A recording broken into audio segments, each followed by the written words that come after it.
सेबी ने अडानी ग्रुप को Hindenburg case में क्लीन चिट दे दी है। उसका असर ये रहा कि शेयर मार्केट में अडानी के शेयर रॉकेट बन गए। वहीं आईफोन 17 की बिक्री भारत में शुरू हुई तो लोग टूट पड़े। कई जगह अफरा तफरी की तस्वीरें भी देखने को मिली।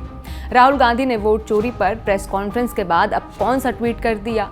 यासीन मलिक ने पूर्व प्रधानमंत्री मनमोहन सिंह को लेकर हैरान करने वाले दावे किए हैं। इसके अलावा जानेंगे कि एक श्रीलंकाई क्रिकेटर के पिता की मौत की खबर, वो भी मैच खेलने के दौरान मैदान पर। और आखिर में कांग्रेस नेता और इंडियन ओवरसीज कांग्रेस के अध्यक्ष सैम पिट्रोडा एक बार फिर विवादित बयान देकर फंस गए हैं। सब जानेंगे आज का जिस्ट के इस पहले एपिसोड में। आज की सबसे बड़ी खबर भारत के सबसे बड़े कारोबारी घरानों में से एक अडानी ग्रुप से जुड़ी है। अमेरिकी रिसर्च फर्म हिंडनबर्ग ने पिछले साल अडानी ग्रुप पर कई गंभीर आरोप लगाए थे। इन आरोपों के बाद ग्रुप के शेयरों में भारी गिरावट आई और पूरे भारत की आर्थिक दुनिया में हलचल मच गई। लेकिन अब सेबी ने एक अहम फैसले में अडानी ग्रुप को क्लीन चिट दे दी है और इससे जुड़ी सभी कानूनी कार्रवाई खत्म कर दी है। इस फैसले के बाद अडानी ग्रुप के शेयर्स में जबरदस्त उछाल आया और इन्वेस्टर्स में भरोसा लौटा है। हिंडनबर्ग ने क्या आरोप लगाए थे, पहले वो जान लेते हैं। हिंडनबर्ग ने अपनी रिपोर्ट में अडानी ग्रुप पर कॉरपोरेट इतिहास की सबसे बड़ी धोखाधड़ी का आरोप लगाया था। उनके मुख्य आरोप दो हिस्सों में थे। पहला, स्टॉक मैनिपुलेशन और अकाउंटिंग फ्रॉड। हिंडनबर्ग ने दावा किया कि अडानी ग्रुप ने अपने शेयर्स की कीमतों को जानबूझकर बढ़ाया है। आरोप था कि ग्रुप ने कैरेबियन, मॉरिशियस और यूएई में ऑफशोर शेल एंटिटीज यानी नकली कंपनियां बनाई। इन कंपनियों के जरिए ग्रुप का पैसा वापस भारत लाया गया और उसे ग्रुप की लिस्टेड कंपनियों के शेयरों में लगाया गया। दूसरा है रिलेटेड पार्टी ट्रांजैक्शंस में गड़बड़ी। हिंडनबर्ग ने अडानी ग्रुप की 4 कंपनियों पर 2020 में लगभग 620 करोड़ रुपए का लोन गलत तरीके से मिलने का आरोप लगाया। ये भी आरोप था कि एडिकॉप एंटरप्राइजेस, माइलस्टोन ट्रेड लिंक्स और रेवर एंटरप्राइजेस जैसी कंपनियों का इस्तेमाल पैसे को घुमाने के लिए किया गया ताकि रिलेटेड पार्टी ट्रांजैक्शन के नियमों से बचा जा सके। रिलेटेड पार्टी का मतलब ऐसी कंपनियों से है जिनमें ग्रुप के प्रमोटर्स या उनसे जुड़े लोगों का हित हो। इस लेन देन को छिपाना एक बड़ा अपराध माना जाता है। हिंडनबर्ग की रिपोर्ट आने के बाद सेबी ने इस मामले की जांच शुरू की। सेबी ने 2 अलग-अलग आदेश जारी किए जिसमें सभी आरोपों की बारीकी से पड़ताल की गई। सेबी की जांच में मुख्य रूप से 2 बातों पर ध्यान दिया गया। पहला, रिलेटेड पार्टी ट्रांजैक्शन का मुद्दा।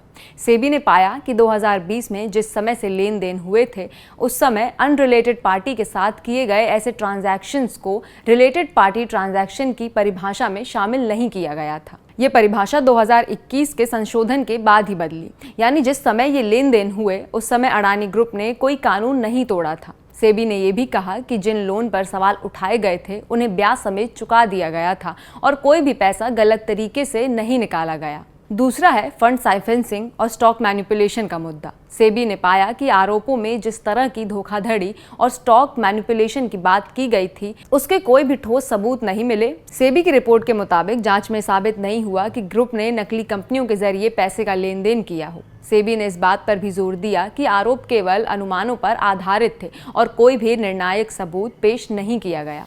इस फैसले के बाद अडानी ग्रुप पर चल रही सारी कार्रवाई खत्म कर दी गई। सेबी का यह फैसला अडानी ग्रुप के लिए एक बड़ी जीत माना जा रहा है। इसके बाद बात करते हैं इस फैसले का शेयर बाजार पर क्या असर हुआ। सेबी के इस फैसले ने शेयर बाजार में एक नई जान फूंक दी। अडानी ग्रुप के शेयरों में जोरदार तेजी देखने को मिली। 19 सितंबर को अडानी पावर का शेयर बॉम्बे स्टॉक एक्सचेंज पर 8% तक उछल गया। इसके अलावा ग्रुप की दूसरी लिस्टेड कंपनियों जैसे अडानी पोर्ट्स, अडानी एंटरप्राइजेस और अडानी ग्रीन्स में भी जबरदस्त तेजी आई। इस खबर के बाद ग्लोबल फाइनेंशियल फर्म्स ने भी अडानी ग्रुप पर अपना भरोसा दिखाया। मॉर्गन स्टैनली ने अडानी पावर पर ओवरवेट रेटिंग देते हुए 818 रुपए का टारगेट प्राइस दिया है। मॉर्गन स्टैनली का मानना है कि आने वाले समय में अडानी पावर की कमाई में और तेजी आएगी क्योंकि भारत में बिजली की मांग लगातार बढ़ रही है। एक और एक्सपर्ट विलियम ओनील के head of equity research Mayuresh Joshi कहते हैं कि आने वाले 7-8 सालों में भारत की बिजली की मांग 4 गुना बढ़ने की उम्मीद है। अडानी पावर की बढ़ती क्षमता और रिन्यूएबल एनर्जीज में उनकी हिस्सेदारी को देखते हुए कंपनी का प्रॉफिट आने वाले 2-3 सालों में और भी तेजी से बढ़ सकता है। हिंडनबर्ग रिसर्च क्या है और उसका मकसद क्या था? हिंडनबर्ग रिसर्च एक अमेरिकी फर्म है जो फॉरेंसिक फाइनेंशियल रिसर्च करती है। इसका मतलब है कि ये फर्म कंपनियों की जांच करती है और उनमें अनियमितताओं, गलत अकाउंटिंग या भ्रष्टाचार को ढूंढती है। ये फर्म एक्टिविस्ट शॉर्ट सेलिंग में माहिर है। शॉर्ट सेलिंग का मतलब होता है कि किसी शेयर को उधार लेकर बेच देना और बाद में कम दाम पर खरीद कर फायदा कमाना। जब हिंडनबर्ग ने अडानी ग्रुप पर आरोप लगाए तो ये बड़ा शॉर्ट सेलिंग दाव माना गया। आरोपों के बाद अडानी के शेयरों की कीमत गिरी, जिससे हिंडनबर्ग को काफी मुनाफा होने की उम्मीद थी।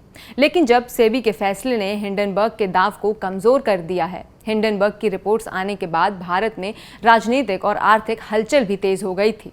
विपक्ष ने सरकार पर अडानी ग्रुप को फायदा पहुंचाने का आरोप लगाया था। रिपोर्ट में LIC और भारतीय बैंकों के अडानी ग्रुप में निवेश को लेकर भी डर बढ़ गया है।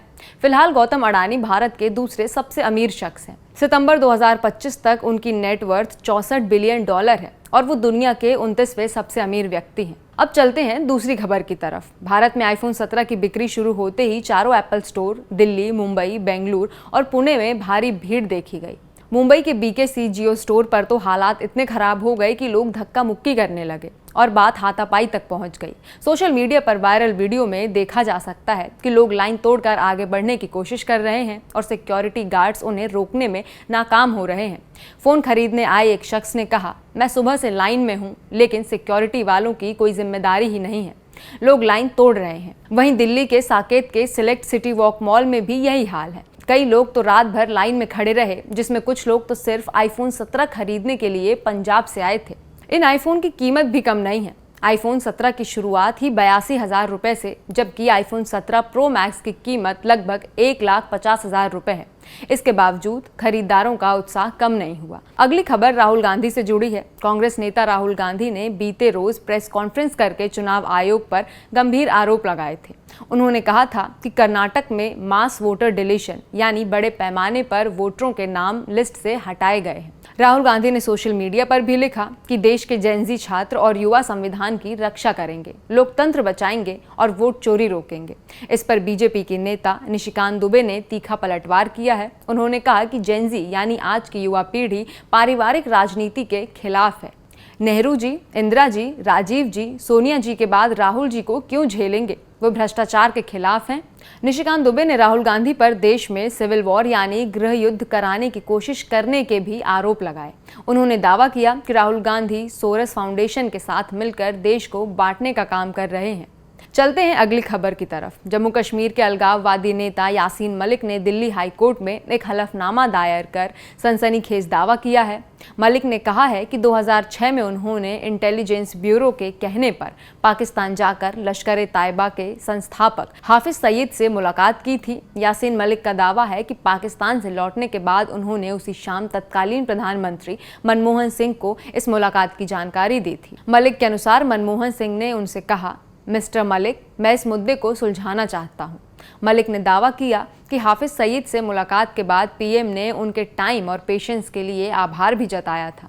मलिक का कहना है कि ये मुलाकातें शांति बहाल करने की कोशिश का हिस्सा थी, लेकिन बाद में उन्हें गलत तरीके से पेश किया गया। उन्होंने ये भी कहा कि 1995 में जब अटल बिहारी वाजपेयी विपक्ष के नेता थे, तब भी उनसे मुलाकात की थी। आपको बता दें कि राष्ट्रीय जांच एजेंसी ने 11 अगस्त को यासीन मलिक के लिए टेरर फंडिंग केस में फांसी की सजा की मांग की है। मलिक 2022 से तिहाड़ जेल में उम्र कैद की सजा काट रहे हैं। अगली खबर क्रिकेट से जुड़ी है। एशिया कप 2025 में अफगानिस्तान के खिलाफ मैच खेल रहे श्रीलंका के गेंदबाज दुनीत वेलाल्गे के लिए 18 सितंबर का दिन बेहद दुखद रहा। मैच के दौरान उनके पिता की हार्ट अटैक से मौत हो गई। मैच खत्म होने के बाद टीम के कोच और पूर्व श्रीलंकाई दिग्गज सनत जयसूर्या मैदान पर आए और उन्होंने दुनीत के कंधे पर हाथ रखकर उन्हें उनके पिता की मौत की खबर दी। इस घटना का वीडियो सोशल मीडिया पर वायरल हो रहा है, जिसमें जयसूर्या खिलाड़ी को दिलासा देते हुए नजर आ रहे हैं। पूर्व क्रिकेटर रसेल आर्नोल्ड ने कमेंट्री के दौरान इस दुखद खबर की पुष्टि की और परिवार के प्रति अपनी संवेदनाएं जताईं। दुनीत के पिता सुरंगा खुद भी एक क्रिकेटर थे और अपने कॉलेज की टीम के कप्तान रह चुके थे। इस मैच में दुनीत का प्रदर्शन भी अच्छा नहीं रहा। उन्होंने 4 ओवर में 49 रन दिए और सिर्फ 1 विकेट लिया। अफगानिस्तान के मोहम्मद नबी ने उनके एक ही ओवर में 5 छक्के मारे थे। आखिरी खबर सैम पिट्रोडा के बारे में है। कांग्रेस नेता और इंडियन ओवरसीज कांग्रेस के प्रमुख सैम पिट्रोडा एक बार फिर अपने बयानों को लेकर चर्चा में हैं। उन्होंने कहा है कि भारत को विदेश नीति में अपने पड़ोसी देशों पर ज्यादा ध्यान देने की जरूरत है। एक इंटरव्यू में उन्होंने कहा कि पाकिस्तान और बांग्लादेश में हिंसा और आतंकवाद जैसे मुद्दे हैं, लेकिन भारत को अपने पड़ोसियों के साथ रिश्ते सुधारने चाहिए। पिट्रोडा ने कहा, मैं पाकिस्तान गया हूँ और मुझे घर जैसा महसूस हुआ। मैं बांग्लादेश और नेपाल गया हूँ, वहाँ भी ऐसा ही लगा। वो लोग मेरे जैसे दिखते हैं, मेरी तरह बात करते हैं, मेरे गाने पसंद करते हैं, मेरा खाना खाते हैं।